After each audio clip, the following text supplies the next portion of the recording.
Repo rate क्या होता है? रेपो रेट को हम लोग जरूर समझेंगे, लेकिन उससे पहले हम लोग समझ लेते हैं दो अलग अलग बैंकों को। एक होता है कमर्शियल बैंक, एक होता है सेंट्रल बैंक। कमर्शियल बैंक यानी हम आसपास अपने जितने भी बैंक्स को देखते हैं, जैसे state bank of India, bank of India, HDFC bank, ICICI bank, ये सारे बैंकों को हम लोग कमर्शियल बैंक कहते हैं, जहां पे पब्लिक का सीधा डीलिंग होता है। दूसरा होता है सेंट्रल बैंक। सेंट्रल बैंक यानी आरबीआई, जो इन सारे बैंकों को कंट्रोल करता है। अब समझते हैं रेपो रेट। रेपो रेट का मतलब होता है this is the rate at which commercial banks borrow loan from the central bank. यानी ये वो रेट है, यानी इंटरेस्ट का रेट है, जिस रेट पे कमर्शियल बैंक्स लोन लेता है। कहां से? सेंट्रल बैंक से। अब हम लोगों को यह समझना भी जरूरी है कि रेपो रेट किस तरह से हमारे इकोनॉमी को इंपैक्ट करता है। सपोज कीजिए कि हमारे इकोनॉमी में इन्फ्लेशन है।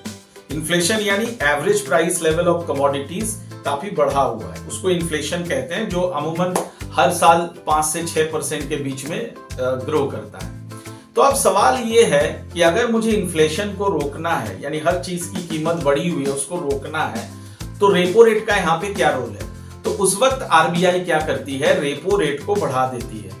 रेपो रेट को जैसे ही वो बढ़ा देती है तो लोन महंगा हो जाता है, यानी कमर्शियल बैंक जब आरबीआई से लोन लेगा तो उसका इंटरेस्ट ज्यादा लगेगा, और फिर उसी पैसे से जब कमर्शियल बैंक हमें, आपको, हम पूरे पब्लिक को जब लोन देगा तो वो भी महंगे रेट पे देगा।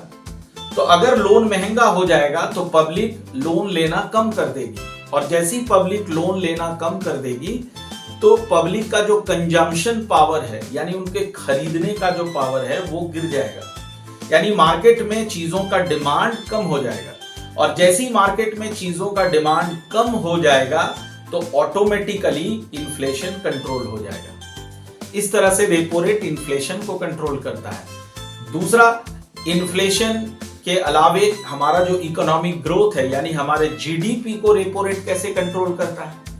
तो अगर हमें जीडीपी को बढ़ाना है, ध्यान से सोचिए, अगर हमें जीडीपी को बढ़ाना है तो बैंकों को, जो कमर्शियल बैंक्स है, इनको लोन अच्छे अमाउंट में बांटना पड़ेगा।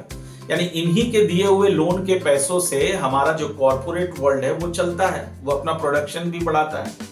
तो अब सवाल है कि अगर मुझे जीडीपी बढ़ाना है तो लोन का ग्रोथ भी होना चाहिए, और लोन ग्रोथ कब होगा? जब लोन सस्ता हो जाए। तो वैसे केसेस में आरबीआई क्या करती है? रेपो रेट को कम कर देती है, और जैसे ही आरबीआई रेपो रेट को कम कर देती है तो कमर्शियल बैंक्स भी कम कीमतों में, कम इंटरेस्ट के रेट पे लोन बांटती है, और जो कॉर्पोरेट्स है, जो प्रोड्यूसर्स है, वो लोन्स ज्यादा लेते हैं। लोन्स ज्यादा लेते हैं तो प्रोडक्शन ज्यादा होता है, प्रोडक्शन ज्यादा होता है तो जीडीपी बढ़ता है। तो ये हम लोगों ने समझा कि रेपो रेट होता क्या है, उसका इंपैक्ट हम लोगों ने समझा इन आवर इकोनॉमी।